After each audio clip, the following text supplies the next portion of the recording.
Welcome to Texas Local Live. I'm Jake Chris with Mr. Ben Martinek, and today we're joined by Miss Holly Tucker. Hey, thanks for joining us, Holly. Thanks for having me. Appreciate you having all the way from, how'd you say it? Lorena, Texas. Yeah. Now, is that on the east or west side of Waco? Oh goodness, I'm very directionally It's challenged. around there. It's south of Waco. Okay, there it Yeah. is. Perfect. Anybody that needs to go, it's south. Yes. Go to visit, yeah. Well, thanks for coming out. I know a couple hour drive. Yeah, Last thank you for minute, having me. 8 o'clock this morning, I found out. So, we actually had a whole other thing planned, and here we are. We So, love it. that's the way Yeah, life that's goes. exactly how we like it. It's how let's the be industry spontaneous. is. Yes, That's right. for sure. So, tell us a little about yourself. I mean, I know you got a lot of big things going on. I mean, we're going to get to the big one that pretty much everybody knows about.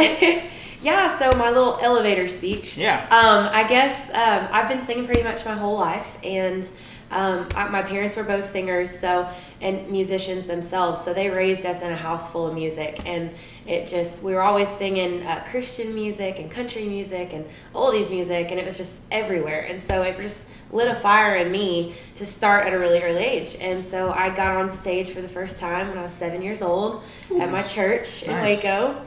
And so I started out there, and then I just made my way to country really early as well, and knew when I was about 11 or 12 that's what I wanted to do. And so I just started getting out on every stage that I could, just playing and singing as much as I could, and didn't start writing until I was about 15, but been still learning about that and everything. But then when I was about 19, I got to go on The Voice and audition for The Voice, and then I made it to Team Blake and got to top 6 that season, on season 4. So, Yeah. Season 4. Yeah. What was it? It's 6 years ago then? 4 years ago. Yep.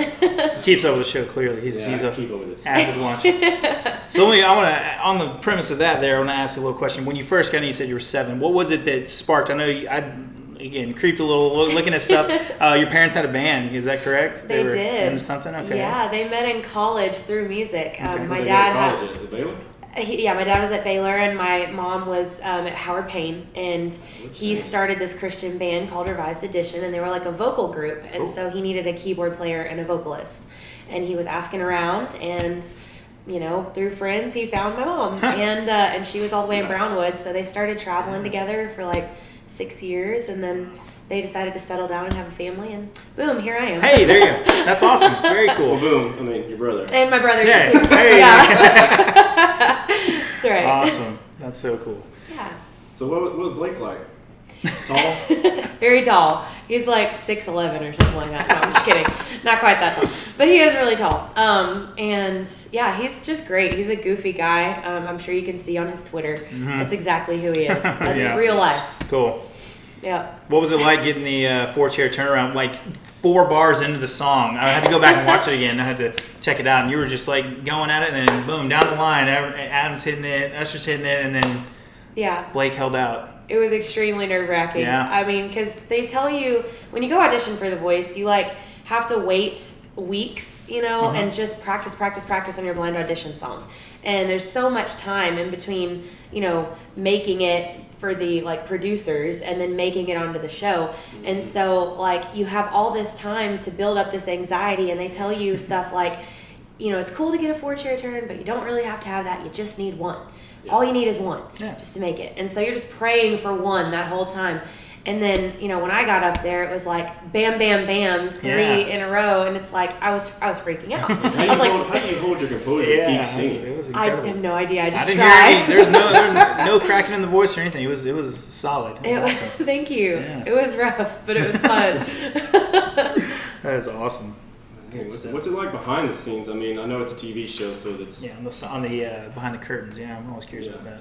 Yeah, I mean, depending on what part you want to know about, like all of us as contestants, we were very friendly with each other on our season. We even have stayed friends long after the season. I mean, the Swan brothers and Danielle Bradbury and Amber Carrington, like So we were you all... were on a good season then. Yeah, I was on a good season. We weren't super competitive behind the scenes. I mean, we all hung out at the hotel, and we stayed You wanted friends. to be successful. I mean, that was like obviously, usually I think that would be the case, but you never know. Yeah. Sometimes there's people that aren't on that So, agenda. I mean, truth be told, was Blake going to be the one you choose regardless, or would you have gone? I probably. I hate to say that because it's predictable, but it's like, I just, from the song that I chose, To Make You Feel My Love, and they did the Adele version, not the Garth Brooks version. Like, I kind of wanted, I mean, they're kind of similar. Yeah.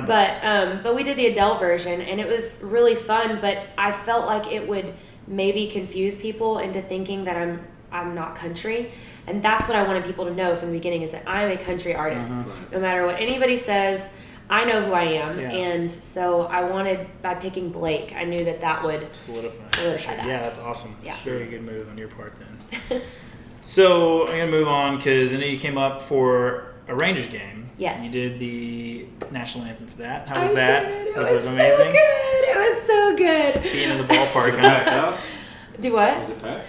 No, it wasn't like super Weeknight packed. game. Well, though, after I yeah. heard on the radio, after the second inning, it wasn't packed, I think, right? Yeah, I mean, It was but the game itself. We won't want to talk about the game. We're talking about ball. I'm The sorry. scene before, though, yes, was impeccable. Thank you. Yeah. Oh my gosh, you guys don't know this, but I was literally trying for 3 years to get that spot. Wow. And I just, That's crazy. I all the contacts for whoever, picks the anthem singers and stuff, they always change every year. Yeah. It seems Turnover like. period. Yeah, turnover and stuff. And so once we would get a contact, they would be like, oh, well, okay, you could try out next year or whatever. And it's like, okay, well, next year there's a new person. Oh, you can try Well, out you have next to try year. out. I mean, what more? If you're on The Voice, what more tryout do you need? You got I 4 don't chairs, know. okay? I don't know if you No, know you that should or take not. right but come there, on, just- yeah. YouTube. You know, only took her. I mean, but I finally got a contact that was really good. Rick Smith is at Smith Distribution is really, really good, and he got me the contact that I needed, and it was so good. Like, we just had a blast down there on the field, and it was over before I knew it. Oh, I'm sure, yeah. I want to go back and do it Dude, again. I'm nervous about messing that one up, because if you mess the national anthem up, Yeah. you'll be a meme the next day. so. Thanks, by the way, for Yeah, getting come that on, in my man. head. But yeah, I know. Should I do another one? You don't know. Let's I'm keep it worried that. about Let's that. keep the. That was I couldn't definitely. sing the words. It was definitely in my head, though. I have a little trick that helps me with the words. Like, if I ever get stumble on them or anything, I just remember the first 4 words of each stanza, and oh, what, whose, or, and I repeat that in my head while I'm singing it. Awesome. So it helps. That And then if definitely I'm doing a helps. show, Yeah. and Ben can attest to this, if I miss the words up, I just go, I messed it up. Try it again.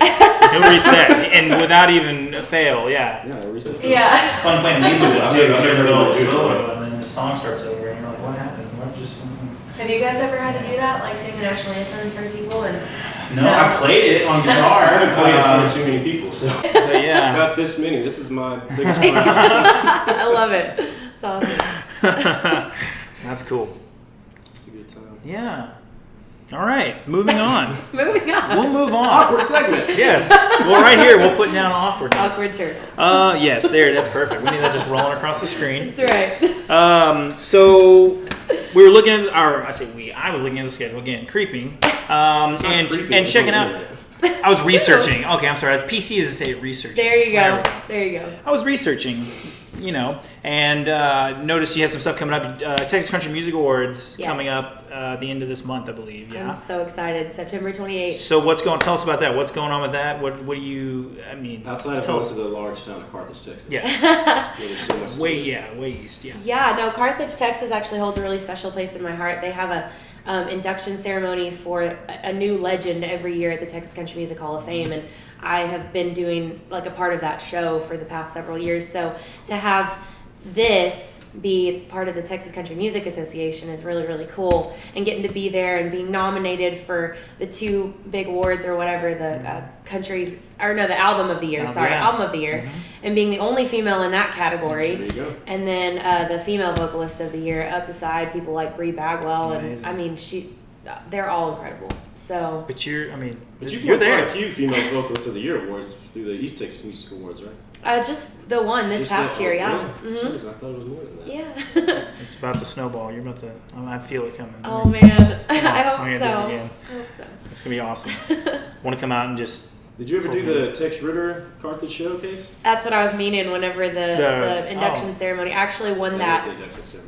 Yeah, but they do the John Ritter Showcase the Friday night and then the induction ceremony on the Saturday night. And I won I was the 2012 representative for the. See, well, that's the thing. Like, I didn't make it to the final, so I didn't know that. I didn't go to the show. Oh, wait a minute. What? Were you in it?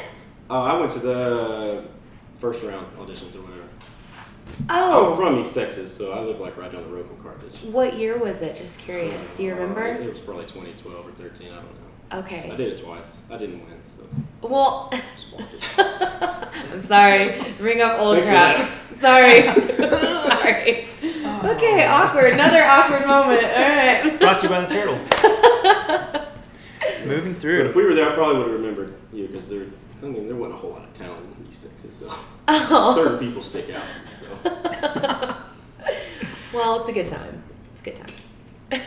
So this one's more of a talking point, but in your experience touring around, what is the scene, the live circuit scene like for you? I mean, I know you're in the country genre, maybe different than the rock, different than pop, you know. But in your opinion, what is it like right now out there on the road? You know, I'm a little bit different than a lot of the other Texas country artists. I don't usually end up playing in like, and I'm not saying this as a diss, but I don't usually end up playing in like a bunch of the smoky bars, like in the stockyards and stuff. And not that I wouldn't be honored to play there, but it's just for a lot of those places, like I can't sing in smoke. My voice will just go. It will not, and I'll sound like a frog all night. So I'd rather not subject people to that. So I do a lot of like the festival circuit and the fairs and even some churches thrown in there and some like family-oriented events. And I think that kind of puts me on not a different level, just a different playing field as far as me getting to go to these places that I haven't been in yet, like Green Hall and like all of these fantastic places that I'd love to play. But I have been in some cool Texas venues like Love and War, and they're awesome. I love them. And so, I mean, it's been a little bit different for me, but like you kind of said earlier, this year has been like a snowball effect for me. I mean, things have just picked up and gone faster and faster and faster. And I've found that like the best places to play often come in the form of me opening for somebody. So that's when the best opportunities have come along. And that's the whole premise of Texas Local Live is the openers. Exactly. So, that's really what we like to solidify. That's how it started. One night I was like, how many times have you gone to a show? And they're like, holy crap, Holly Tucker's amazing.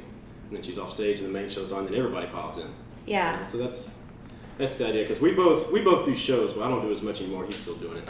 But I understand the feeling of playing in a smoky bar when no one's listening. Yeah. So that's not her problem. That's not her problem anymore. It's definitely Some of us can't Hey. likes on Facebook. No. I still get that for sure. We're there from it though. Yeah. And I saw Emmanuel Baptist Church in Temple. And again, I'm from Temple, or was born there, and so I saw that. I was like, "Oh, it's an interesting venue." And looking back in your history and everything, it really does make sense, especially depending on, again, the family orientated show or a festival like you said or whatever it may be. It's just an interesting concept of it. So I always like to kind of get a feel for that because everyone does something different. You know, nowadays you got everything's online, like you said. Her Facebook, 100,000. You know, even just from there, you can go Facebook Live every day and probably still have a really good following, really good pool. Yeah, for sure. So it's just interesting to see in the real world of it how it translates through. That was leading next was social media call out, but I mean, Holly Tucker at everyplatform.com, right? If you Google Holly Tucker. That's easy. Yeah, you can find it. But if you just search Holly Tucker on Facebook, or if you search at Holly T Music anywhere else, Twitter, Instagram, Snapchat, all of that, you'll find it. And then hollytucker.com. There you go. Yeah. And I checked out the blog a little bit too. That was awesome. Yeah, thanks. This guy's getting all blogged up too, man. Like crazy, yeah. You gotta do it, man. Crazy. People want to hear from you. Yeah, too, man. I've got the big single right now, Dallas on Your Boots. There's a lot going on with that. Let's hear it. Just premiered on GAC and all that, so. That's what my other question was. Yeah. The Facebook post you had of you on GAC was like a crazy moment. Oh my gosh. That was nuts, right? So what was that like? I mean, Dallas on Your Boots is such a special song for me in general. I wasn't a part of writing it, but it was written by Lucy Silvis and Caitlin Smith and Jay DeMarcus of Rascal Flatts. And when it was pitched to me, I just knew that I had to record it. It was something that's so relatable. Everybody's been through a relationship where, they are with this person that can't get over somebody else from their past. And I just wanted something that was going to be real and authentic like that. And so to be able to go from recording it to putting it on the album to making a music video for it, and now it's on GAC. It's something I've been watching since I was a little girl, and maybe hopefully CMT from here on out. I mean, it's incredible. It's a great song. I mean, the Thank lyrics you. and everything about the vocals are delivered. Lyrics are perfect. Yeah, but I live in Dallas, so it's like, oh man.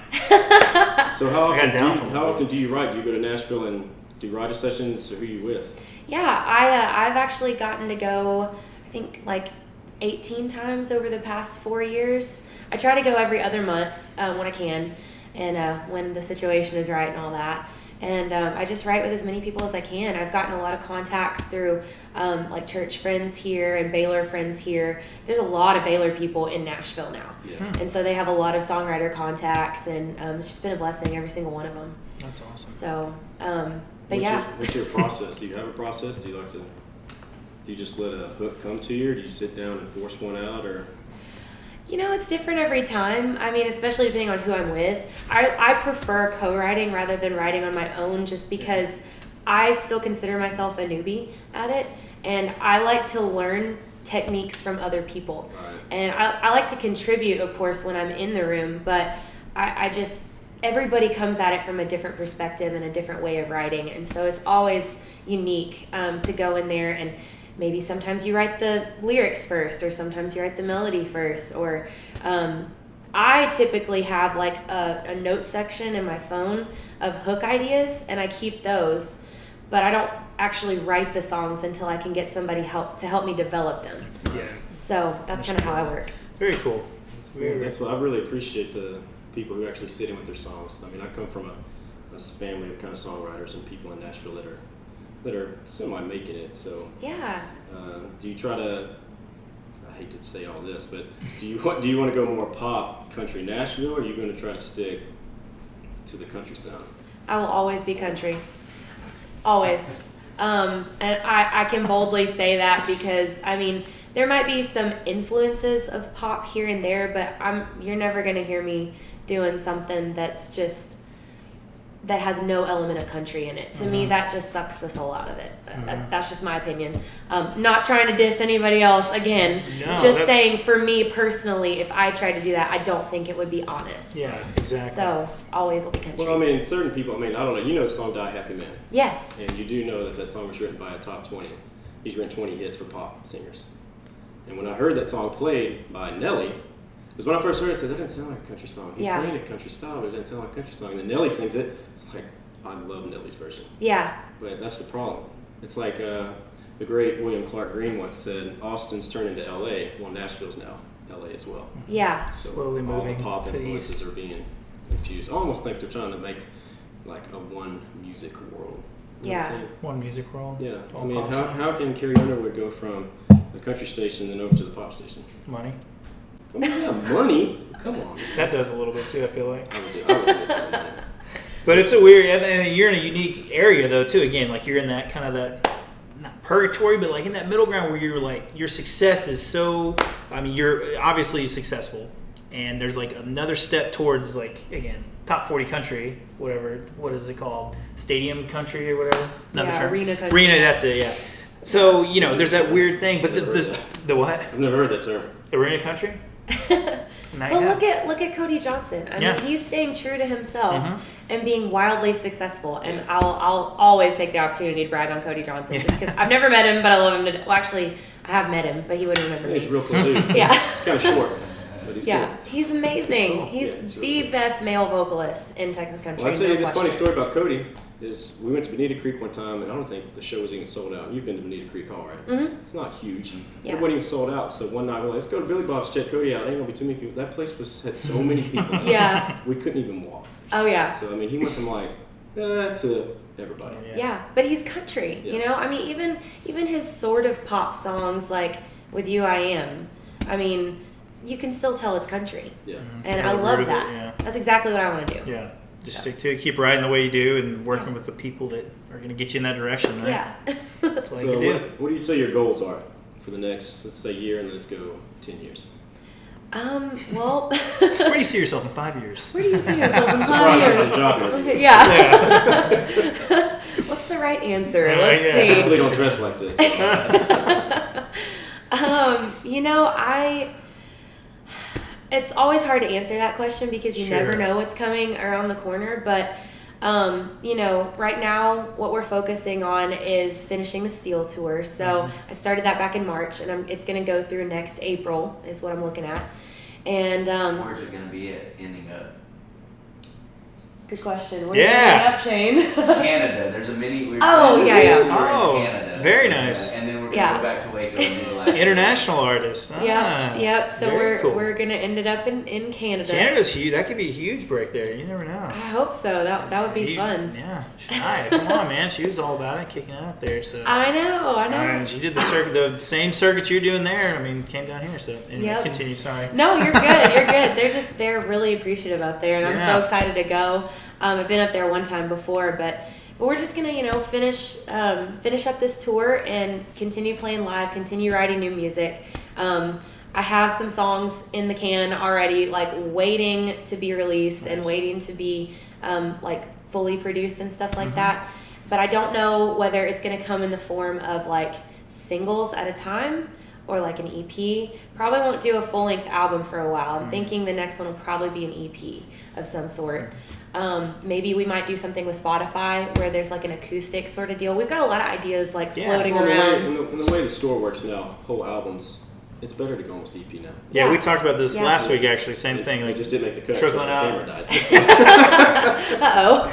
Yeah, right. Yeah, trickling out singles or EPs like that, it just seems to hit so much harder. Yeah. And you can retain, because it's all about, the ebb and flows of... Here's another example. Can I butt in? Oh, please, dude. I've got a couple cousins up there, and one signed with Sony and the other signed with Black River. And all they put out is singles. Yeah. I've never seen them. They've been up there for 4 or 5 years. I've never seen them put out a whole album. Yeah. So if Well, the big record labels are doing it. Yeah. The labels won't fund that. They won't fund a whole album unless it's for a huge artist that they know they can recoup that on. There's no artist development anymore. They want you to come in and have your train already built. That's exactly what I heard. Which is... Well, cool. Okay, well, but I'll stay independent. Yes, absolutely. I mean... As long as you can. If you can do it, the tools are there. Yeah. Well, Holly, we appreciate you coming in. You're going to play a couple songs. I'm assuming Dallas on your boots. And Please. Yeah. I'd love to. Thank you're you. Do a cover for us. You're going to do another original. We'll see. I'll surprise you. I like it. Well, we're going to get Holly set up. We're going to have some music coming to you real quick.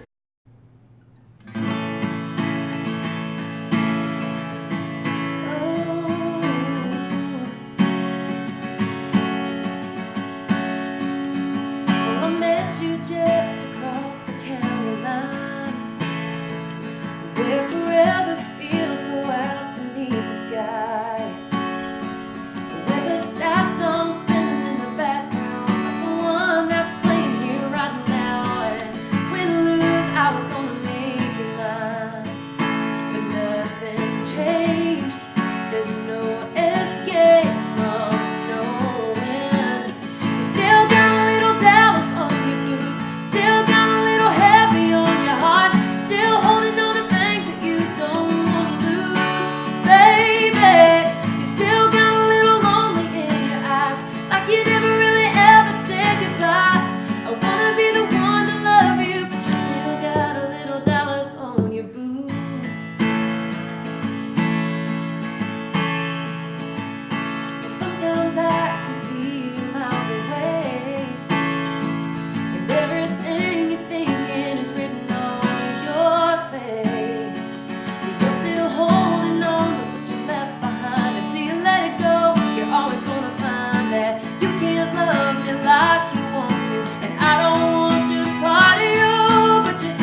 and never past the fact that someone else is always here. 'Cause you still got a little Dallas on your boots, still got a little heavy on your heart, still holding on to things that you don't want to lose, baby. You still got a little lonely in your eyes, like you never really ever said goodbye. Yeah, I wanna be the one to love you.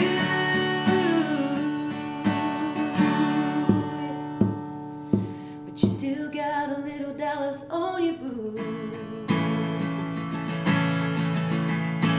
Oh, a little Dallas on your boots.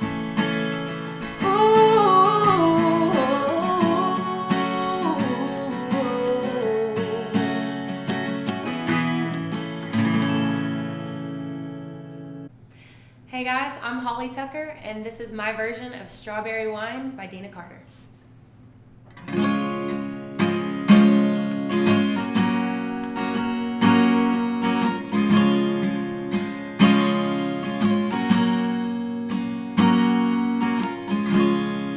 He was working through college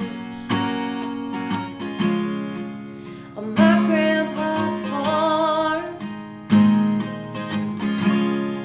I was thirsting for knowledge, and he had a car. Yeah, I was caught somewhere between a woman and a child. One restless summer we found love growing wild on the banks of the river, on a well-beaten path. It's funny how those memories, they last like strawberry wine.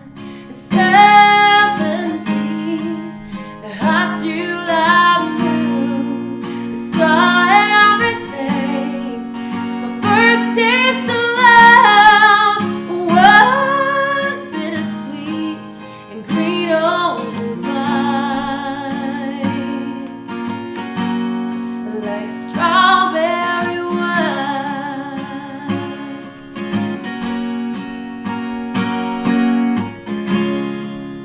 I still remember when 30 was old. My biggest fear was September, when he had to go. A few cards and letters and one long distance call. We drifted away like the leaves in the fall. But year after year I come back to this place just to remember the taste of strawberry wine. At 17, the hot July moon, I saw everything. My first taste of love was bittersweet and green on the vine, like strawberry wine.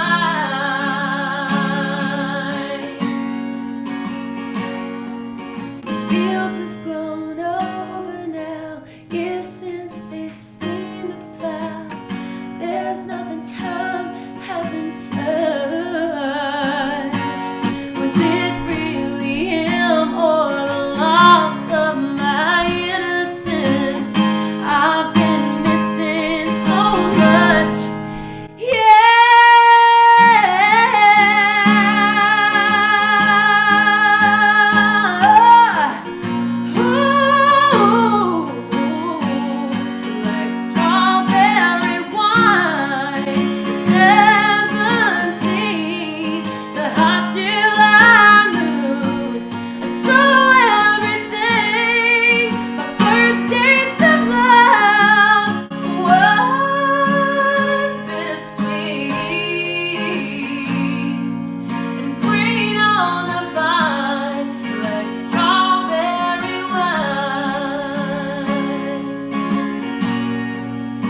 Hey guys, thanks for listening. Make sure you stop by our YouTube channel to see the video version of the podcast.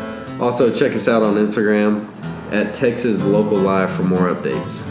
Be sure to check out our website at texaslocallive.com. Subscribe to our email list to never miss an update for our blogs come out every Sunday and Wednesday. Again, thanks for listening to the podcast, and we hope to see you again at Texas Local Live.